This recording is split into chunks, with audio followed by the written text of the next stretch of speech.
Hello, everyone. I'm happy to be back with another young person, part of the Voice of the Young series. Right now, we have with us Tryambakam Srivastava. Let's listen to him. Over to you, Tryambakam. Yeah. So first of all, thank you to Dr. Mathur for providing us with this opportunity. And I think it is an exciting initiative. You trying to hold on to what is next generation's thoughts and how is it processing along. So yeah, it's a really great initiative and thank you for inviting me, for having me.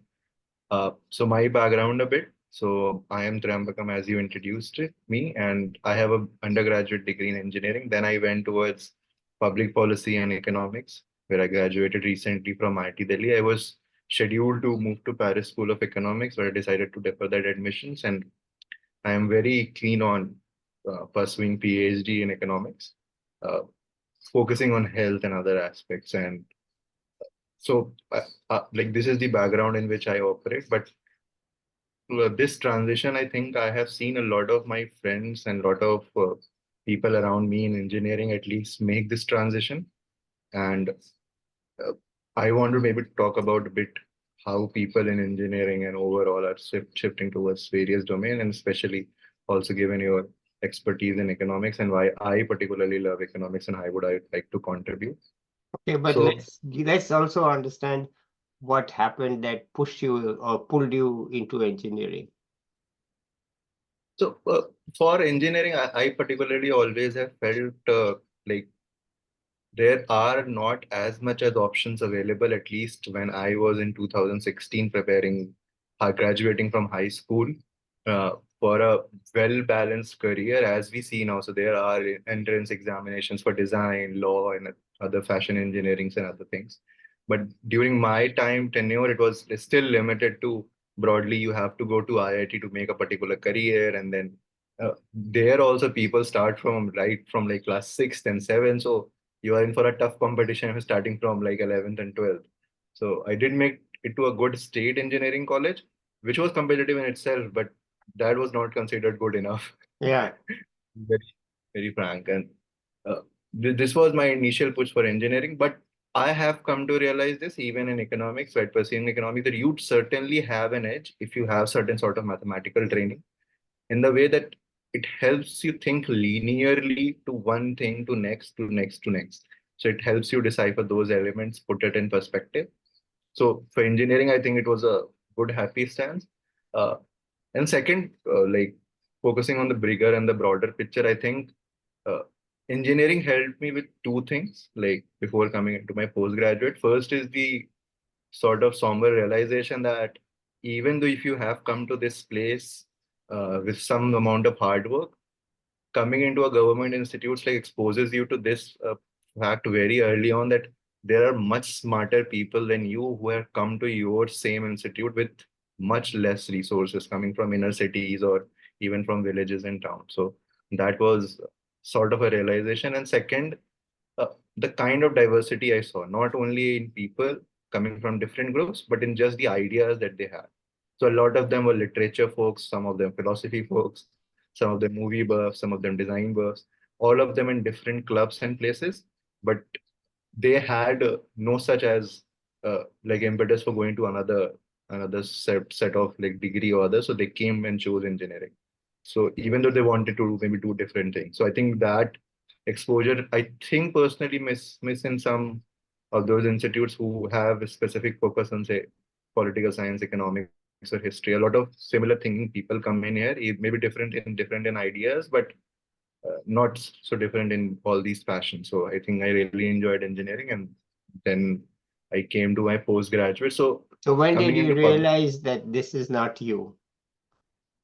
uh, sort of a way like uh, very mechanistic and reductionist. I thought engineering is. So you have a certain set of tools and guidelines, and you have to implement within those constraints. I really enjoy working within constraints, but it is also about like challenging norms, setting goals, and those type of things, which I think are more in the purview of social sciences and even maybe sciences to a certain extent, but not in the realm of at least engineering and technology, which is more of an applied field.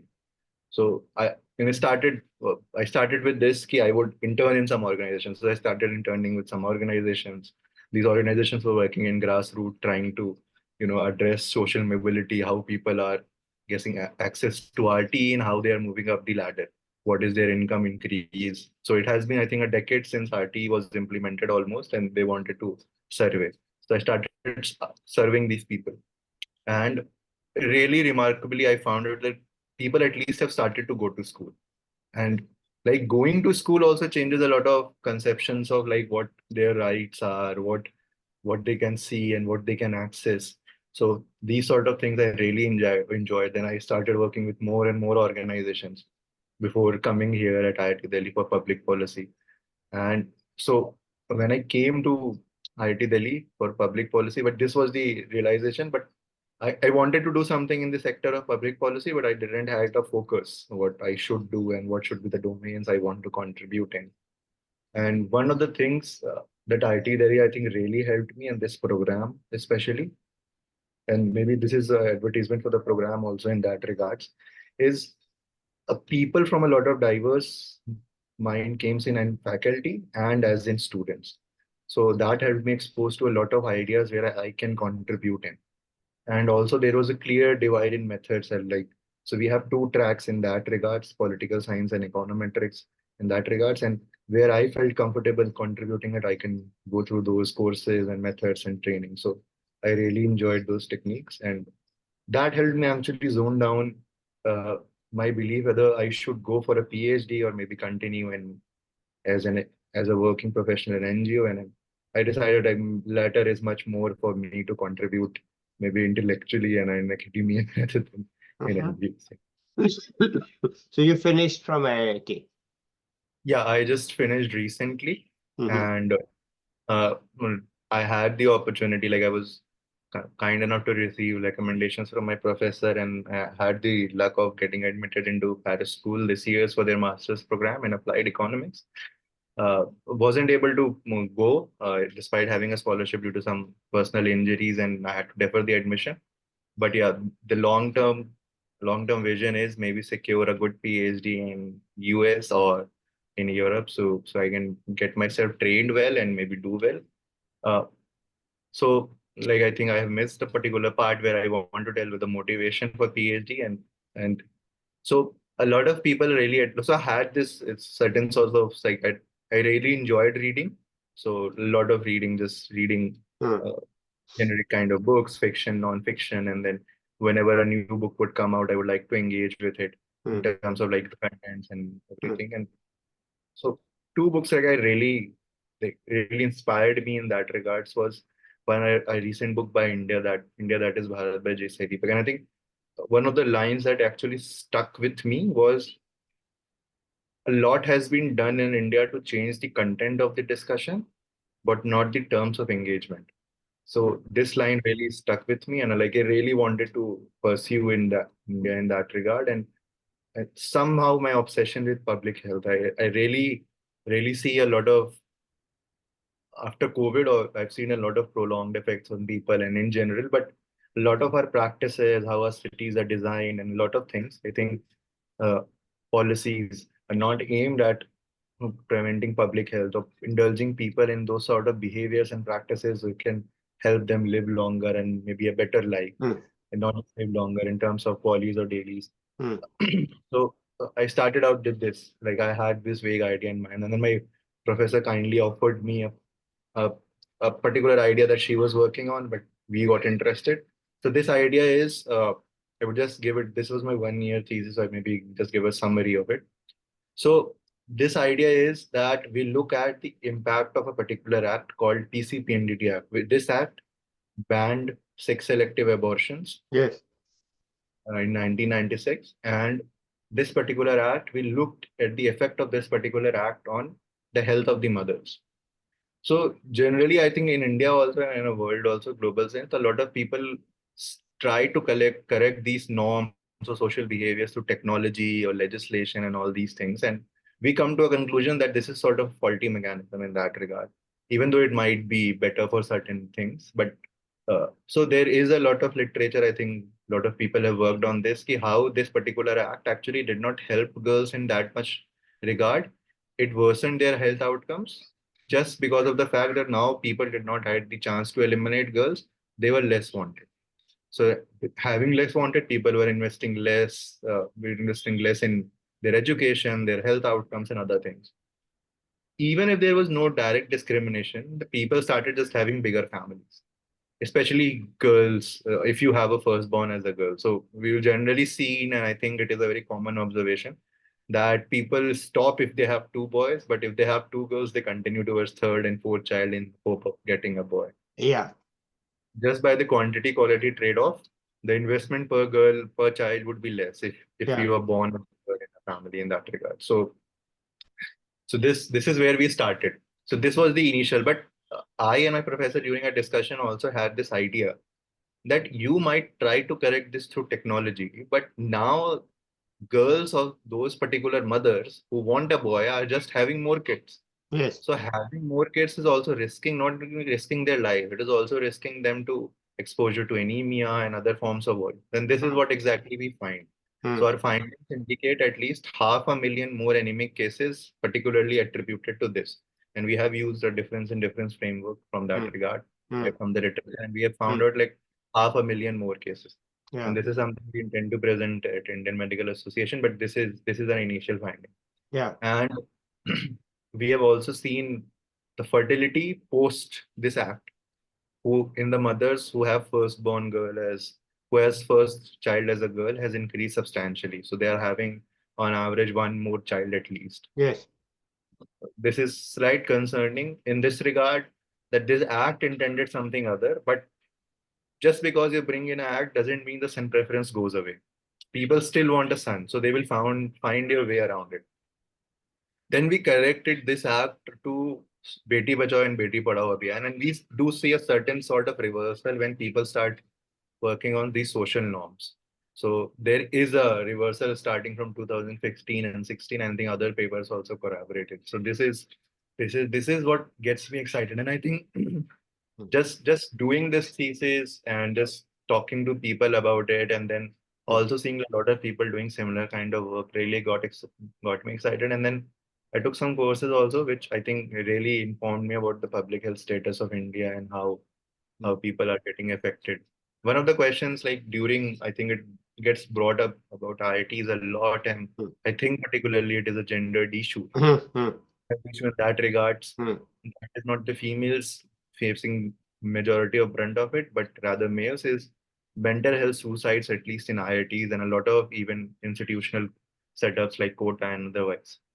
So I want to study like, and I think it is a global problem in that regards, like men having a higher rates of suicides. Like this is something that I want to study, maybe explore in my, and what are the my pathways to it. I think Mm, less work has been done in this field, I think. So that is one of the motivators that I want to do. Other is obviously maternal health, mhm. all these social norms. But these are the two primary things that I want to work on during my PhD. And I have other ideas, but yeah, maybe I will let you ask a question if you Okay. want to. Here's an issue that is very general. Mm, When people talk about public health, yeah. do they mean factors that affect a large number of people directly, or do they mean a large number of individuals are affected it by their own set of Mm. circumstances? So where is the difference between something that affects a large number of people, each one independently, and where is the relationship between one, where there is an externality?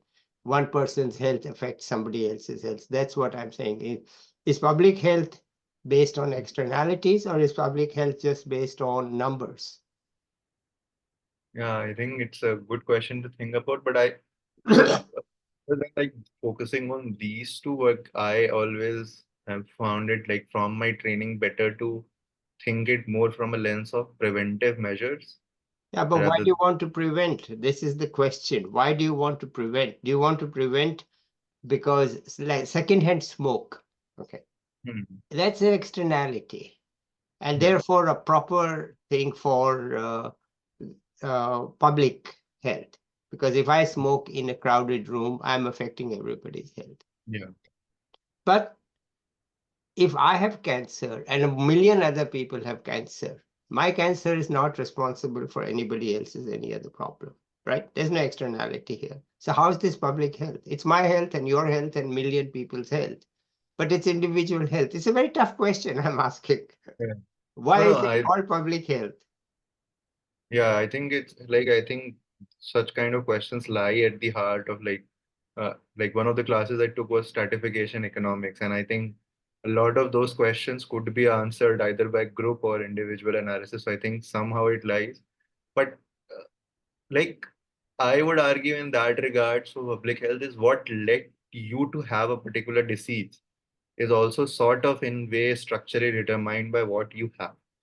Certain individuals are certainly more prone to certain diseases by biological factors and their particular individual behaviors.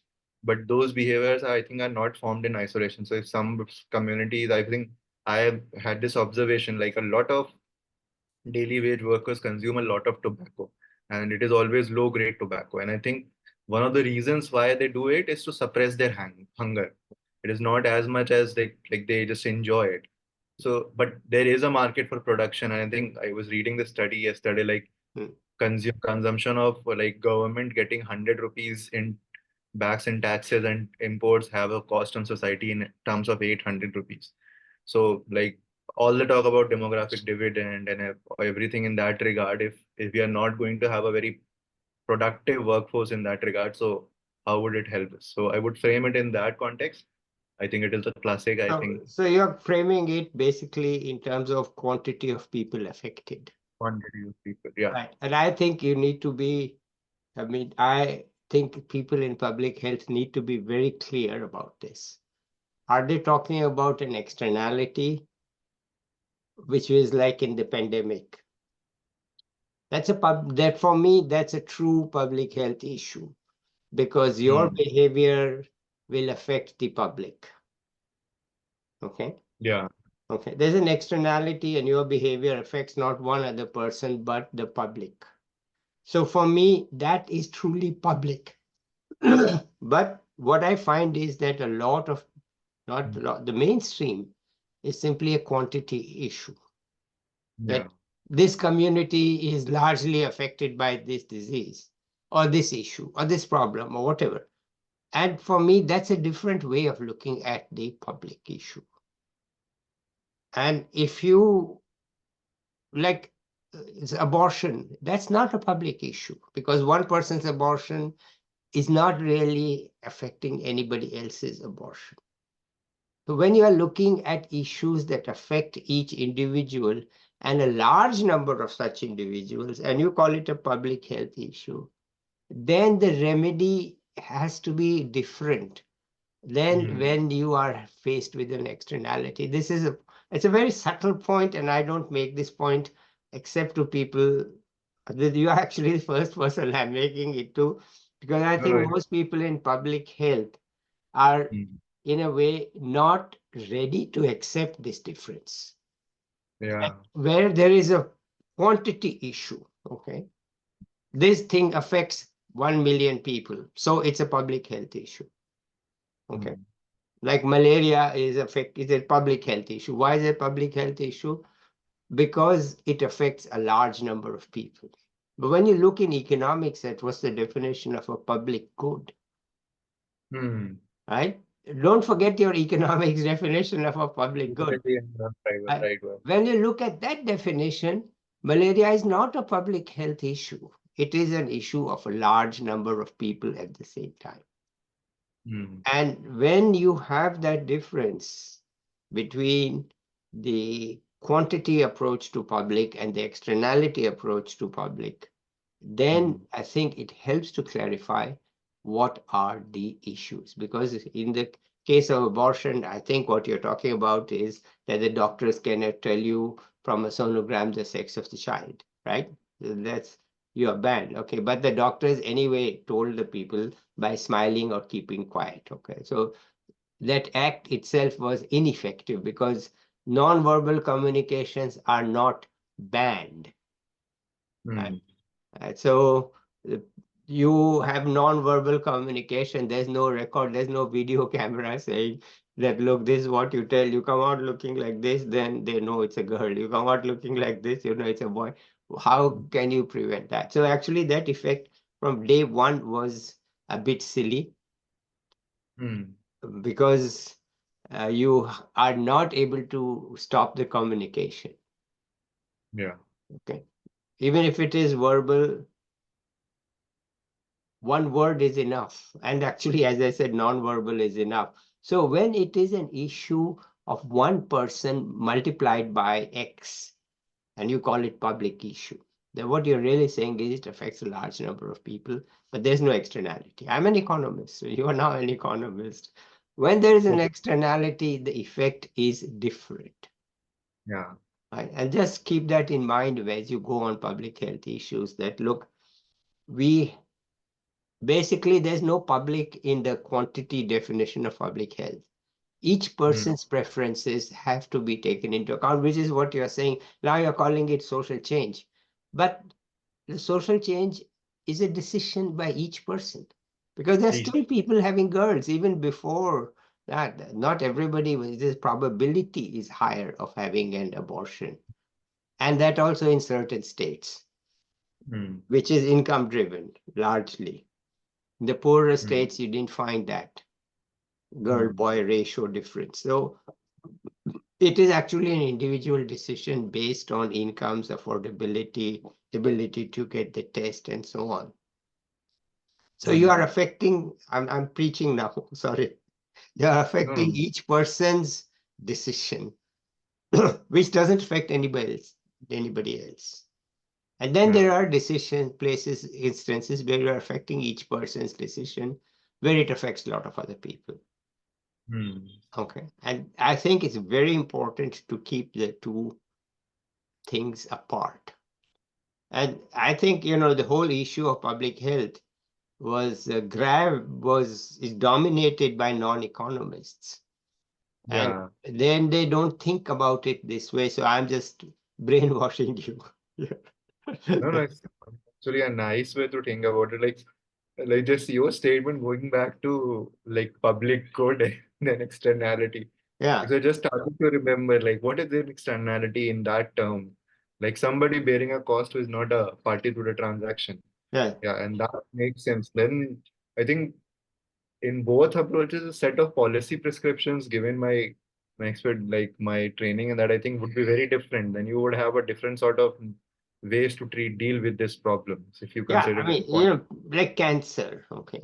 Cancer, people, economies and countries, they think curing cancer is a moonshot. Let's devote a lot of resources to it, and they're doing it. But it's not a public health in the sense of a public good issue in economics. It's just a thing that affects a large number of people. It's no different from saying we cannot have illiterate people. Hmm. Okay. So we cannot have ill people. Fine, good. That's not productive to have ill people. It's not good for the quality of life. It's not good for the economy. It's not good in any way. But if you really keep that difference in mind, I think hopefully I cannot resist the opportunity to preach. Okay, let me stop. No, no, it's just quite like fascinating. I think obviously the set of policy prescriptions are very different. Like, and I think once school of thought, when it gains a certain sort of dominance, I think it becomes the practicing methodology in teaching rigor, and Yeah, then it you is. can. Yeah, it is. Okay. All right, good. Let's So, continue. so this is what my background has been, and like this is what I where I want to be like pursuing a PhD. So I what are you so doing in the meantime now that you're not going abroad, or you finished your master? So what's happening?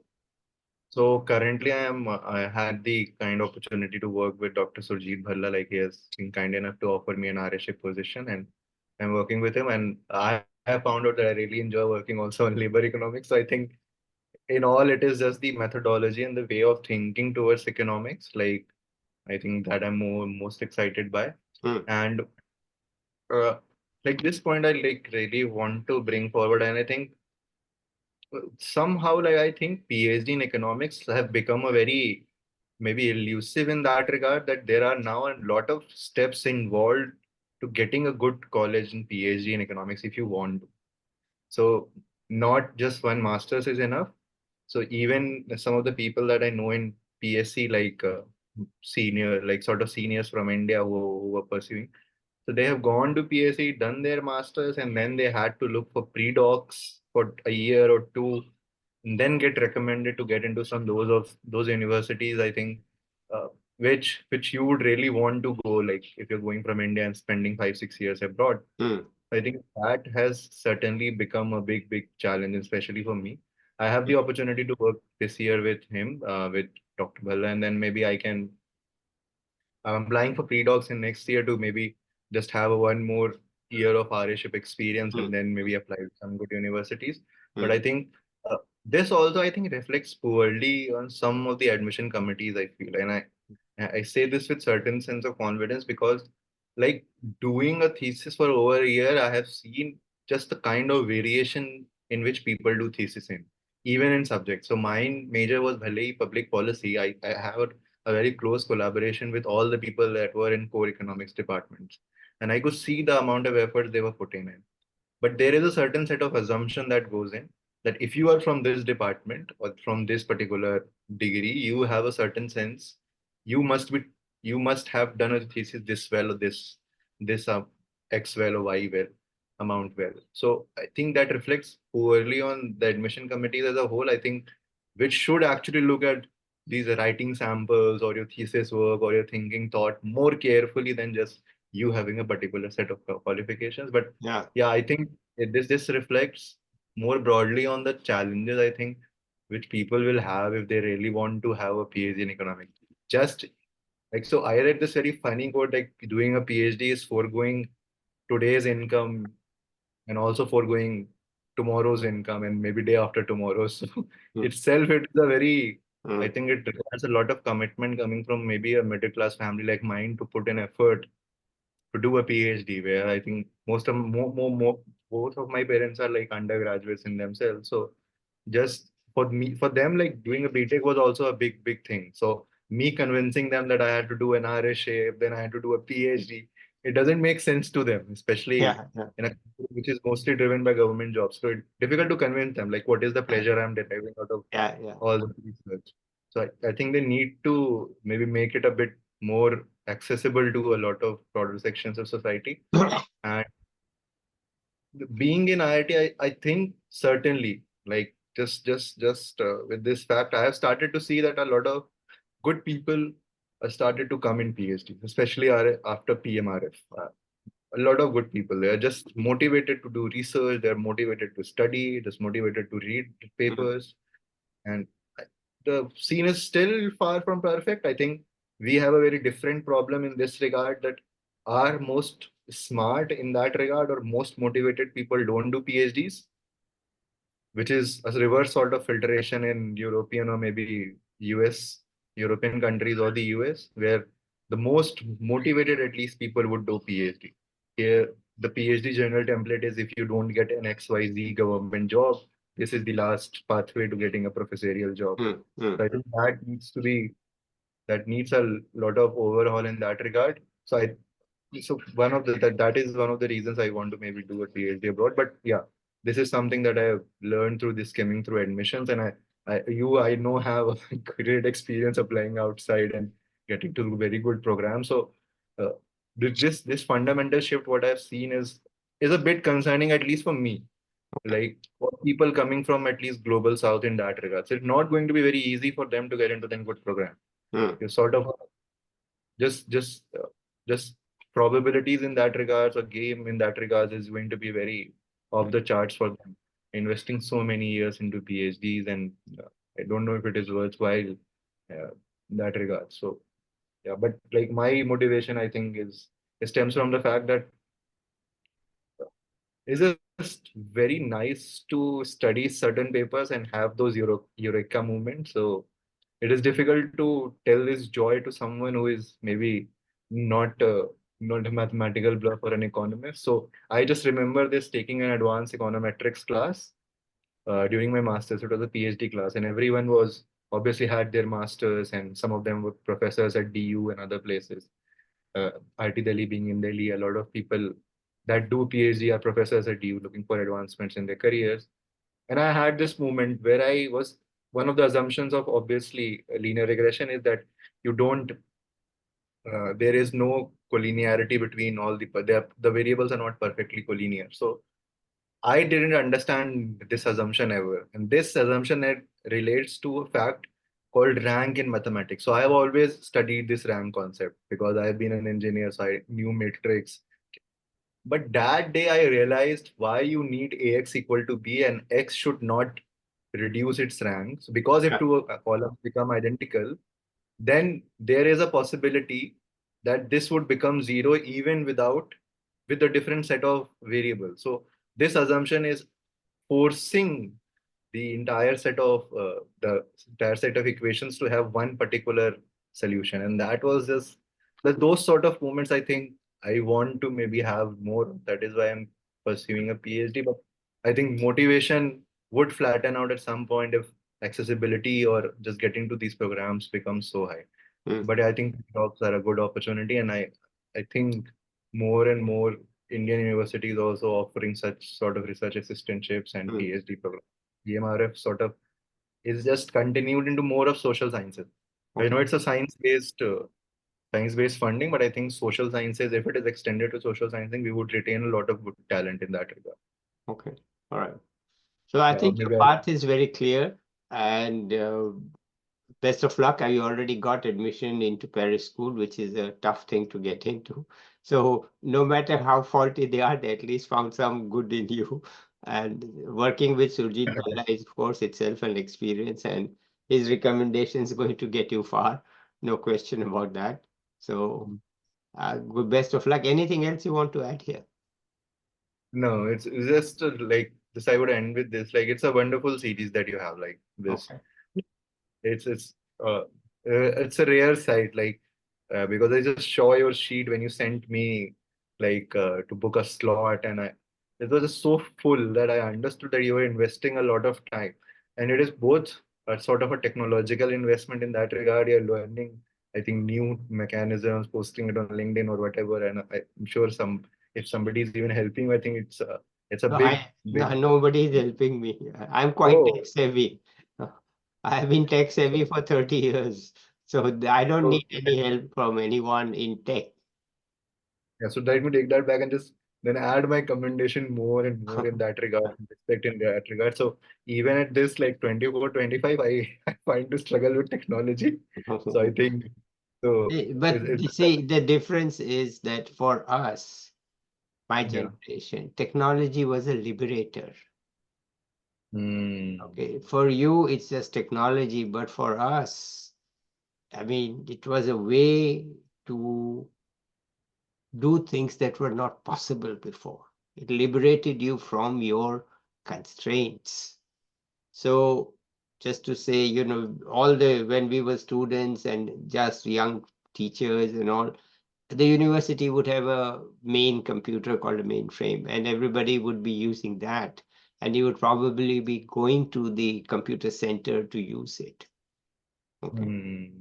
So that was the way it was. And then when the PCs became available, you didn't have to go there. You could do quite a bit of the work on your own. Hmm. So in 1984, I bought a desktop for my 2 months' salary. It was 2 months' salary, but it Okay. liberated me because now, instead of the secretary, you had to write your exams by hand, the secretaries would type it. Okay. Hmm. There were no computer. Secretaries, not through the secretaries would type it and they would say, I need it 3 weeks in advance. And I could never make my exams 3 weeks in advance. So it was always a problem. But Hmm. once I got my desktop, I could type it myself on the day before the exam, and I could print them on my desk, the dot matrix printer, 25 copies, and just liberate myself from the constraints of the economics or any department's requirements. So it was ability to say, okay, I don't need this stuff. So everything became a liberation from the constraints of the old days. Now you don't know what those are because you never worked with those. But the liberation of the ability, and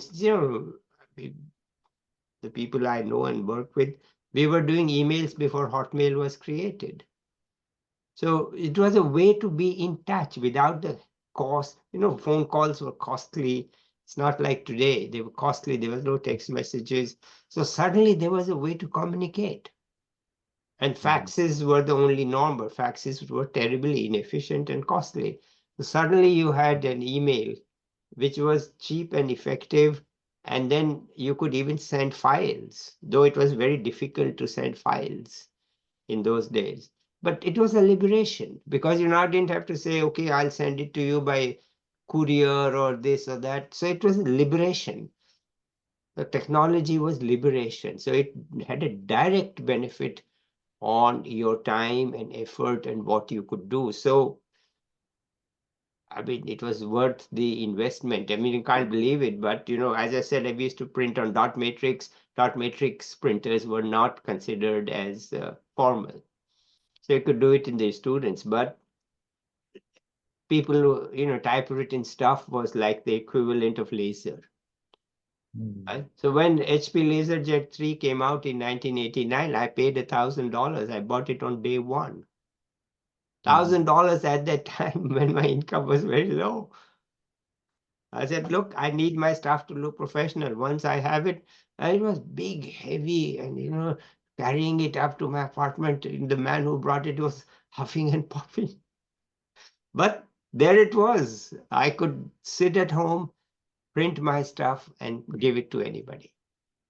So it was liberation. So it was not that we were tech savvy, it was direct productivity and liberation. So it was, and even more, like in economics, you have to print the Greek letters, right? The laser printers didn't have Greek letters. Dot matrix also didn't have Greek letters. There was only Roman characters, right? And the number set, about ASCII 128. But on the dot matrix printers, there were like 5 vacant spaces in which you could design your own thing for it to print. And there was something called an escape code that you gave before. It was just built into it. So I wanted to print lambda. I wrote the bloody program to print lambda.